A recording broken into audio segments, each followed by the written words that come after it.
Welcome back to Breakfast Television. Tessa Blakey from the Canadian Mental Health Association joining us this morning to find a little more meaning in the holidays, because for those without a big network of family and friends, it can be a little sad. Yeah, it can be a lonely time when everybody is talking about family gatherings and getting together and really kind of pumped for time in social situations or time just like spreading Christmas cheer. And so if that's us, it's important to make sure that, we want to look out for some opportunities to be able to be in social situations where we get to feel that vibe of community and feel that vibe of Christmas cheer anyways, even if it's not in a family context. And a great option is to volunteer. Yeah, it's a super good option because even outside of the Christmas season or the holiday season, volunteering has great things for your mental health. So this is a great way to make sure that you're kind of connecting with other folks, and a lot of people this time of year decide to volunteer, so even like families do it.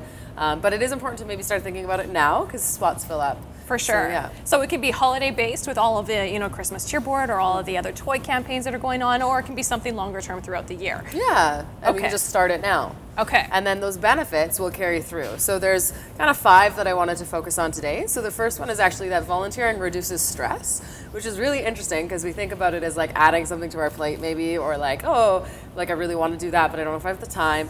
But it actually reduces our stress because when we start focusing on helping other people, we kind of stop for that little bit of time focusing on kind of what's going on for us. So it actually kind of gives us some time to just kind of be oriented towards what other people are going through, or oriented towards how we can help other people. And especially if we find something we're passionate about to volunteer, that energizes us, and that in turn again is going to reduce stress. So if we feel like we are doing good things, then that can be a really good one. So that's actually the second one, is that if we feel like we have power to make change by volunteering, this also helps us feel more confident to make change in our own life.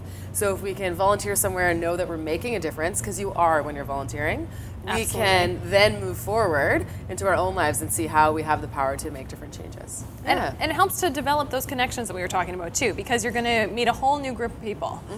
And this is really important, especially for individuals that might live with depression or symptoms of depression, but even just in general. Volunteering can really tackle that social isolation. So we can start to feel sort of lonely sometimes this time of year, or just in general. And what's cool about volunteering is you're going to pick somewhere you're interested in. So you'll have a natural connection with whoever else is showing up to volunteer too. So you can make new friends, you can meet groups of people that have similar interests to do things with, and this is also going to build up our social confidence. So as it reduces that kind of social isolation, which again puts us at risk for depression, it's going to increase our ability to be confident in social situations and then make us more comfortable to continue to reach out and expand our social circle. Well, it all sounds great, and if you're looking for somewhere to kind of get that jump start and get out and either volunteer or just meet new people, there's a great event coming up. Yeah, so this is really exciting. Every year we fundraise for United Way because it does so much for the Canadian Mental Health Association of Winnipeg. And so we're having a fundraiser with a whole bunch of artisans. So there's actually over 50. So people can come volunteer, help us set up, help us tear down, help us serve coffee, whatever the case may be, or just come check out the show and buy their Christmas gifts locally and support the United Way at the same time. Important thing to remember, you're not alone this holiday season. There's a whole community waiting for you. Thank you so much, Tessa. We'll put all the links up for the Canadian Mental Health Association through breakfasttelevision.ca. More BT coming up. Stick with us. BT Health is brought to you by Sindan Group of Pharmacies, a comprehensive approach to wellness.